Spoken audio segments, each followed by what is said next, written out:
So good morning, afternoon, or evening, depending upon when you're watching this. This is an introduction to your essay, your blog, your argument based upon some argument or persuasive element in the anthology Survive and Thrive. It starts with the heart. And hopefully you're familiar with the anthology at this point and have had a chance to read some of the essays. I believe you may have read for sure the first essays, the piece by Jimmy Santiago Baca, uh, and some of those in those first four. And those can act as one of the essays that you're working with, or you may find something else. I would recommend the piece by Frankie Condon in the anthology, which is a very well written essay about her relationship with her mother and taking care of her mother.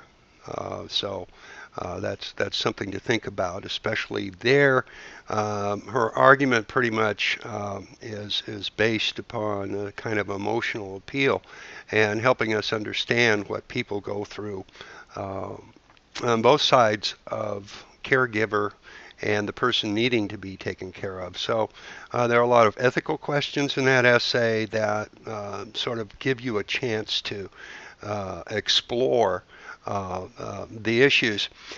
In many ways, an argument, as we do it here, is exploring. So you'll be sort of explaining the piece, that is, what is the argument or what is the persuasive angle in the piece.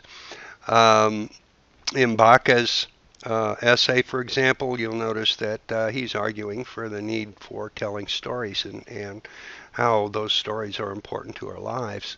You'll also notice that much of the time uh, he has a very specific attitude towards society, and that may give you something to write about and to think about. So you can choose one of the poems, you can choose one of the essays. There's a lot of material to choose from. Another essay, depending upon your audience, might be some of the essays having to do with the importance of medical humanities and writing. Um, there are plenty of those in there as well. At any rate, so you're going to pick something and you're going to explain it to someone, and you're going to explain what that argument is and what the writer wants you or someone else to do or think. And then in the conclusion, make your own argument in agreement, or if you are totally ticked off by something, perhaps you want to argue against something that that person has done in the essay. So it gives you a chance to express your opinion as well as explain something. And this is the key to academic writing. Again, integrating other people's texts into your own. So it asks you to work with the appeals, Aristotle's appeals, logos, ethos, and pathos, and logos is the line of reasoning that the writer takes. Ethos can be defined in two different ways, I think, for you. One would be, what is this person like who's writing this thing? Is that persuasive? And many times it is, and Aristotle would say that is the most persuasive thing available to us.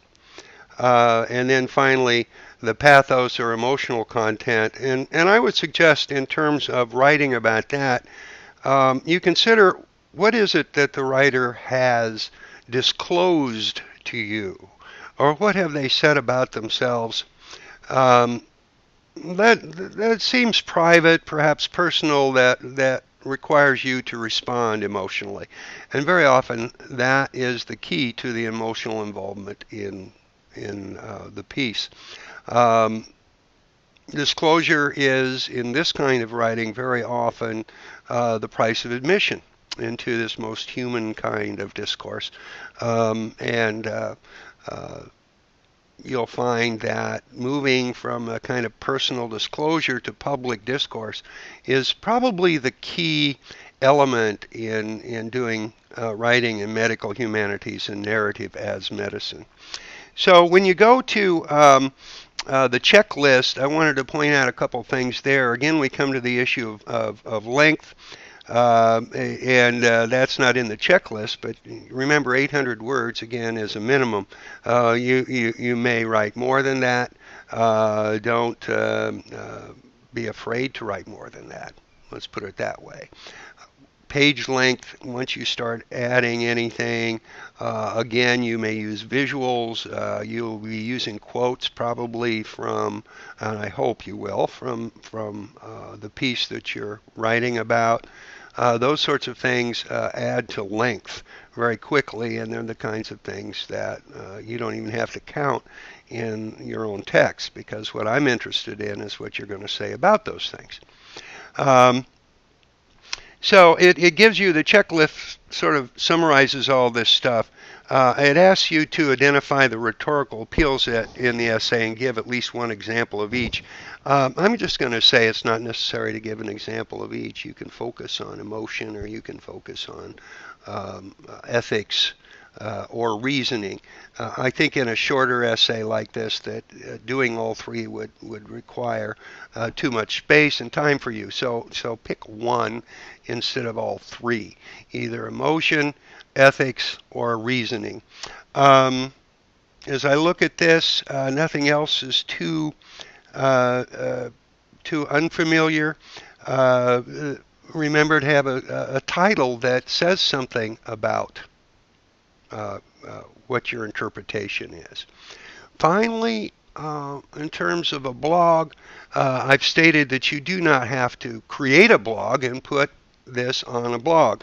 You can do this in WordPerfect and post it up as you do all your others.